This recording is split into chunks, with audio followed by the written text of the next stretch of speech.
गाडी घरात पार्क आहे तरी पण टोल कट होतोय। मी साताऱ्यात असताना सोलापूरमध्ये त्याच वेळी टोल कट होतो आणि यावर काहीच पर्याय नाहीये। तर झालं असं, सप्टेंबर महिन्यात मी घरात असताना एक मेसेज आला की पाटस टोल नाक्यावर 90 रुपये टोल कट झाला। मी बाहेर जाऊन पाहिलं तर गाडी घरासमोर उभी होती। मग बँकेत डिस्प्यूट केला तर 45 दिवस लागतील असं सांगितलं। म्हटलं टेक्निकली झालं असेल, कदाचित मॅन्युअल नंबर टाईप करताना चुकलं असेल। परत 1 तासात मेसेज आला, सरदेवाडी टोल नाक्यावर 95 रुपये टोल कट झाला। मी परत डिस्प्यूट केला आणि जाऊ दे म्हटलं, असेल काहीतरी प्रॉब्लेम, कारण हे रात्री झालेलं।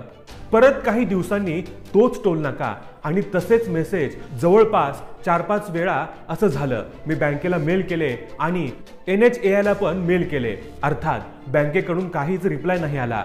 NHAI कडून कॉल आले पण त्यांचं मत होतं फास्टॅग ज्या बँकेचा आहे त्यांच्याशी बोला। मी म्हटलं मला फक्त तुम्ही कार नंबर दिला तरी मी पुढे माहिती घेतो, पण त्यांनी सरळ नाही म्हटलं। बरं, आता प्रॉब्लेम हा आहे की फास्टॅग साठी कोणतंच ऑफिस भारतात नाहीये, कुठं तुम्ही जाऊन तक्रार करू शकत नाही। इतकंच काय, कोणत्याच बँकेचे संपर्क क्रमांक पण नाहीये, फक्त टोल फ्री नंबर आहेत जे कधी लागतात आणि लागले तर तास वेटिंगला असतात आणि त्यावर जरी आपण बोललो तरी ते म्हणतात आता टेक्निकल प्रॉब्लेममुळे माहिती तपासता येत नाहीये, आम्ही कॉल बॅक करू, जो कधीच येत नाही। पुढे असं झालं की हे सारखं व्हायला लागलं आणि हे तेव्हाच होतं जेव्हा मी रिचार्ज करतो, म्हणजे मी 100 रुपये रिचार्ज केला की समोरून 90 रुपये टोल जायचा आणि माझं अकाउंट रिकामं व्हायचं। मग मी हे सगळे टोल दुप्पट पैसे देऊन कॅशमध्ये भरतो। मागच्या काही महिन्यांपासून मी जवळपास सगळे टोल कॅशमध्ये भरतोय। ढिगाने मेल केले, काही फायदा नाही झाला। शेवटी मी HDFC ज्यांचं फास्टॅग होतं त्यांना म्हटलं तुमचा बंद करा, मी दुसरा घेतो, आणि त्यांनी बंद केला। मी IDFCचा दुसरा फास्टॅग घेतला, नवीन नंबर, नवीन सगळं, नवीन, तरी पण तीच परिस्थिती। पुणे सोलापूरच्या टोल नाक्यावरून टोल कट होत आहेत। मी शेवटी तो विषय सोडून दिला आहे आणि सगळीकडे डबल टोल भरायचं ठरवलं आहे। पण आता यात काही शक्यता आहेत।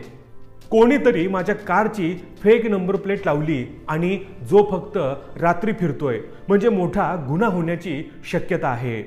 टोल नाक्यावर काम करणारे कामगार मॅन्युअल नंबर टाईप करून ओळखीच्या वाहनांना आपल्या फास्टॅगचा वापर करून सोडत आहेत। कुणीतरी फास्टॅग क्लोन केला असेल, म्हणजे चेसी नंबरने दुसरा फास्टॅग बनवला असेल ज्यातून डिडक्शन होत आहे। एक मोठा स्कॅम असू शकतो ज्यात 1 करोड गाड्यांमधून 100 रुपये जरी काढले तरी शेकडो रुपये मिळतील, अर्थात यावर काहीच करता येत नसल्याने ते सापडणं कठीण आहे।